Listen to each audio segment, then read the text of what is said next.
নমস্কার বন্ধুরা, জাস্ট কিছুদিন আগে একটা নতুন বই পড়লাম। বইটা পড়ে এত ভালো লাগলো যে মনে হলো আমার আপনার মতো যারা বই পড়তে ভালোবাসি তাদের সবার সাথে বইটার কাহিনী একটু শেয়ার করা দরকার। বইটার নাম হলো the happiest man on earth, লিখেছেন এডি জ্যাকু। বইটার পটভূমি হলো দ্বিতীয় বিশ্বযুদ্ধের সময় জার্মানি। আপনারা সবাই জানেন যে দ্বিতীয় বিশ্বযুদ্ধের সময় হিটলারের নাৎসি বাহিনী যখন জার্মানির একচ্ছত্র ক্ষমতায় ছিল, তখন তারা সেখানে ইহুদি জনগোষ্ঠীর মানুষদের উপর নারকীয় অত্যাচার চালিয়েছিল বছরের পর বছর ধরে। লক্ষ লক্ষ ইহুদিকে কনসেন্ট্রেশন ক্যাম্পগুলোতে বন্দি করে রাখা হয়েছিল, তাদের সমস্ত মানবাধিকার কেড়ে নেওয়া হয়েছিল, আর কীট পতঙ্গের মতো ইহুদিদের মেরেও ফেলা হয়েছিল। সেই সময়ে এই লেখক যিনি এডি জ্যাকু, তিনিও একজন জার্মান ইহুদি হয়ে সেই ক্যাম্পে বন্দি ছিলেন। সেরকম এক পাশবিক অত্যাচারের মধ্যে দিয়ে তার দিন কেটেছিল। তিনি তার জীবনের অভিজ্ঞতা, তার আত্মজীবনী এই বইয়ে তুলে ধরেছেন। এই বইয়ে যেমন মানুষের মধ্যে হানাহানি, রেষারেষি, দেশ, হিংসা, বর্বরতা এগুলো রয়েছে, নেগেটিভিটি রয়েছে, তেমনি অন্যদিকে মানুষের যে ভালোবাসা, প্রেম, সহানুভূতি, বন্ধুত্ব, পরিবারের সবার মধ্যে ভালোবাসা এগুলো রয়েছে, আশার আলো রয়েছে, পজিটিভিটিও রয়েছে। তাই এই বইটার যে কাহিনী সেটা খুব সংক্ষেপে আপনাদের সবার সাথে একটু শেয়ার করব। বইটার যে শুরু সেটা এডি জ্যাকুর কৈশোরের সময়। সে সময় জার্মানি এক টালমাটাল অবস্থার মধ্যে দিয়ে যাচ্ছে। জার্মানিতে সমস্ত রকম problem, economic problem, foreign problem, যত প্রবলেম রয়েছে তার কারণ হিসাবে হিটলার বলছেন সব প্রবলেমের জন্য দায়ী হচ্ছে ইহুদি জনগোষ্ঠীর মানুষ। হিটলার তার নাৎসি বাহিনীর প্রোপাগান্ডার মাধ্যমে প্রত্যেকটা জার্মানের মাথায়, মনে একেবারে এই ধারণা, এই বিষবাষ্প ঢুকিয়ে দিয়েছিলেন যে জার্মানির সমস্ত প্রবলেমের জন্য, জার্মান মানুষদের সমস্ত প্রবলেমের জন্য দায়ী হলো ইহুদি জনগোষ্ঠীর মানুষরা। আর এদেরকে যদি সমাজ থেকে উৎখাত করা যায়, এদেরকে যদি জার্মানি থেকে উৎখাত করা যায়, তাহলেই জার্মানির গোল্ডেন ডেজ আবার ফিরে আসবে।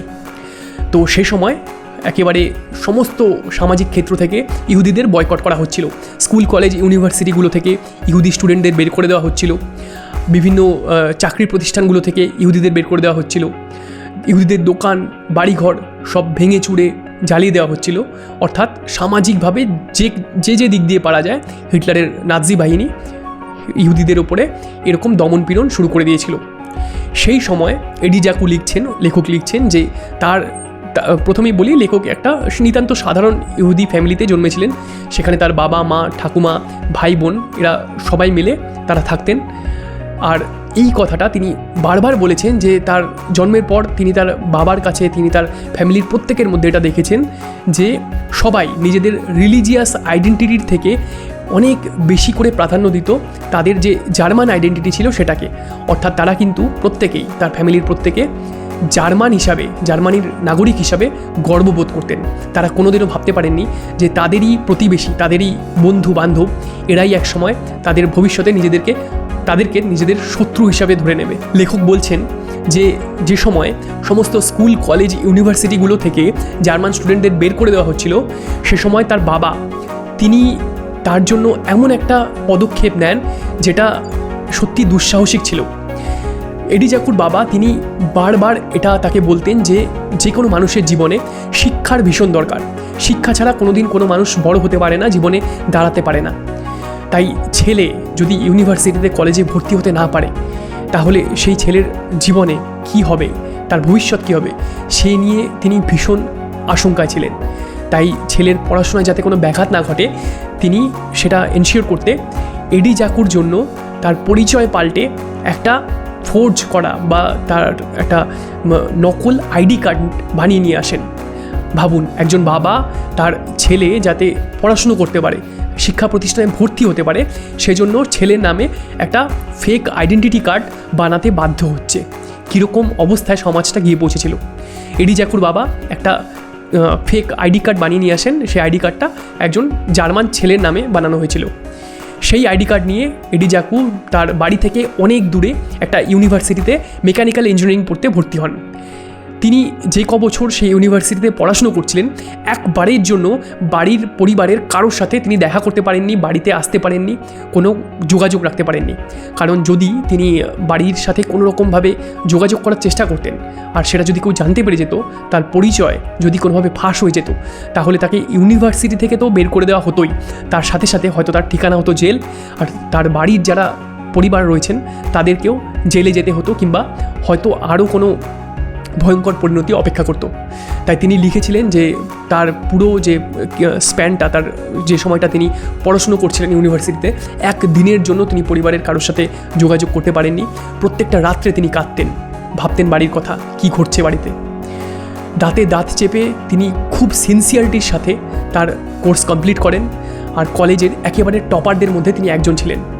তার এই যে শিক্ষা, এই যে মেকানিক্যাল ইঞ্জিনিয়ারিংয়ে বিভিন্ন মেশিনারিজে তিনি যে শিক্ষাটা পেলেন, এই শিক্ষা তার ভবিষ্যতে কি ভয়ঙ্করভাবে তাকে সাহায্য করেছিল, কি দারুণভাবে তাকে সাহায্য করেছিল, সেটা প্রত্যেকটা ছত্রে ছত্রে এই বইয়ে রয়েছে। তিনি বলেছেন যে এই শিক্ষাই ভবিষ্যতে গিয়ে তাকে বেঁচে থাকতে সাহায্য করে, আর তার জন্য তিনি বারবার ধন্যবাদ দিয়েছেন তার বাবাকে, তার বাবার দূরদর্শিতাকে। ইউনিভার্সিটিতে শিক্ষা কমপ্লিট হওয়ার পর তিনি ফিরে আসেন তার বাড়িতে। সেখানে গিয়ে দেখতে পান যে বাড়ি লক করা, সেখানে তার পরিবারের কেউ নেই। কিন্তু সেখান থেকে হিটলারের নাৎসি বাহিনীর পুলিশ তাকে তুলে নেয়, তাকে নিয়ে যাওয়া হয় একটি কনসেন্ট্রেশন ক্যাম্পে। এই ক্যাম্পগুলোতে সে সময় ইহুদি বন্দীদেরকে নিয়ে যাওয়া হতো, আর সেখানে নিয়ে গিয়ে তাদেরকে প্রথমে দুটো ভাগে ভাগ করা হতো। সেখানে একজন ডাক্তার থাকতেন, তিনি প্রত্যেকজন বন্দির যে ফিজিক্যাল কন্ডিশন সেটা চেক করতেন। যারা একটু কর্মঠ, যারা যুবক যুবতী সুস্থ, তাদেরকে একটা সারিতে নিয়ে যাওয়া হতো, আর যারা বৃদ্ধ বৃদ্ধা দুর্বল অসুস্থ মানুষ তাদেরকে অন্য একটা সারিতে নিয়ে যাওয়া হতো। জানেন যে সেকেন্ড সারির লোকেরা ছিল, যারা বৃদ্ধ বৃদ্ধা অসুস্থ দুর্বল মানুষরা ছিল, তাদের সাথে কি করতো জার্মান সেনা? তাদেরকে সাথে সাথে একটা চেম্বারে নিয়ে যাওয়া হতো। সেই চেম্বারে তাদেরকে নগ্ন করে ঢুকিয়ে বাইরে থেকে চেম্বার লক করে দেওয়া হতো। এই চেম্বারটার নাম ছিল গ্যাস চেম্বার। ভেতরে ঢুকিয়ে বিষাক্ত গ্যাস তাদের ওপরে ছেড়ে দেওয়া হতো, গ্যাস চালু করে দেওয়া হতো। সেই বিষাক্ত গ্যাসের মধ্যে ছটফট করতে করতে, কাতরাতে কাতরাতে এই যে দুর্বল অসুস্থ বৃদ্ধ ইহুদি মানুষরা তারা প্রাণ হারাতেন। তাদেরকে এভাবে খুন করা হতো সাথে সাথে।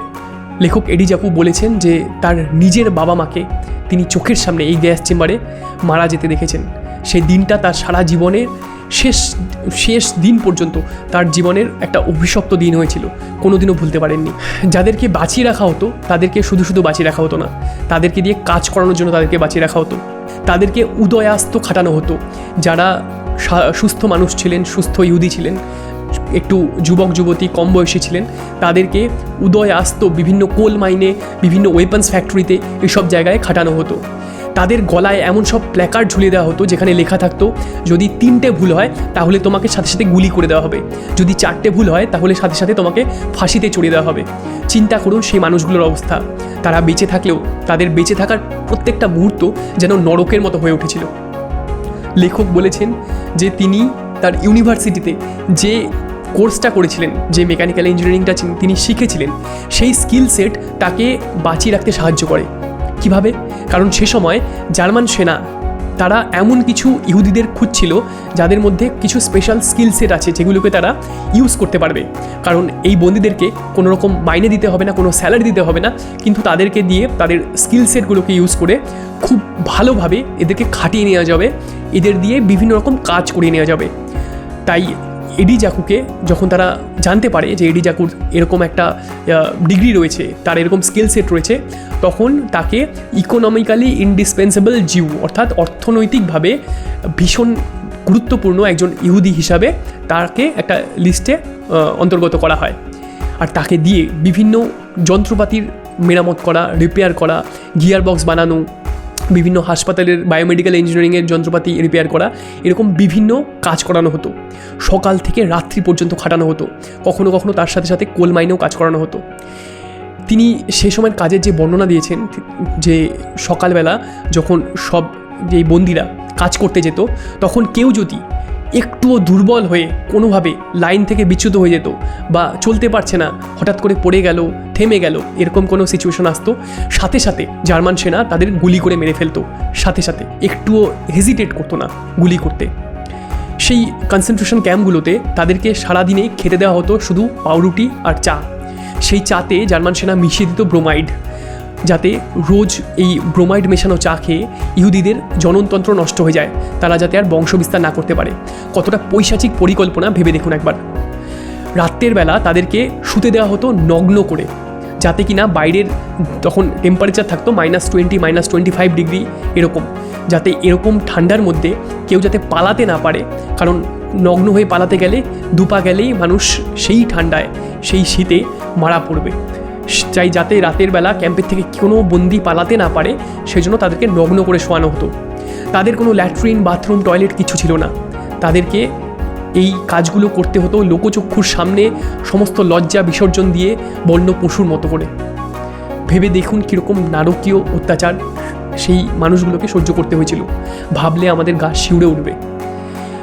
সেই সময় জার্মান সেনা তাদেরকে শুধুমাত্র খেলার অছিলায় সেই ইহুদিদের ওপর, বন্দীদের ওপর গুলি চালিয়ে দিত, শুটিং প্র্যাকটিস করতো, এই ইহুদি বন্দীদেরকে শুটিং প্র্যাকটিসের টার্গেট হিসাবে ইউজ করতো। এরকম বিভিন্নভাবে পৈশাচিকভাবে নির্যাতন করা হতো ইহুদিদের ওপর।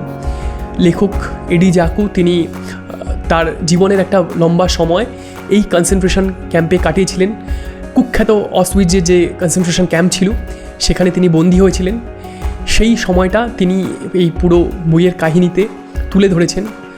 এই প্রত্যেকটা লাইনে, প্রত্যেকটা ছত্রে ছত্রে সে সময়ের যে বিভীষিকা সেটা আপনারা ফিল করতে পারবেন যদি বইটা পড়েন। এই সময়ে প্রত্যেকটা ঘন্টা যেন মনে হতো একটা দিন, আর প্রত্যেকটা দিন মনে হতো একটা বছর।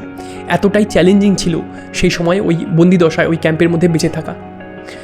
তাও তার স্কিল সেটের কারণে, তার শিক্ষার কারণে, আর তার যে অদম্য জীবনী শক্তি ছিল, তার যে একটা বেঁচে থাকার একটা প্রবল ইচ্ছা শক্তি ছিল, শুধুমাত্র সেই ইচ্ছা শক্তির জোরে তিনি বেঁচে ছিলেন।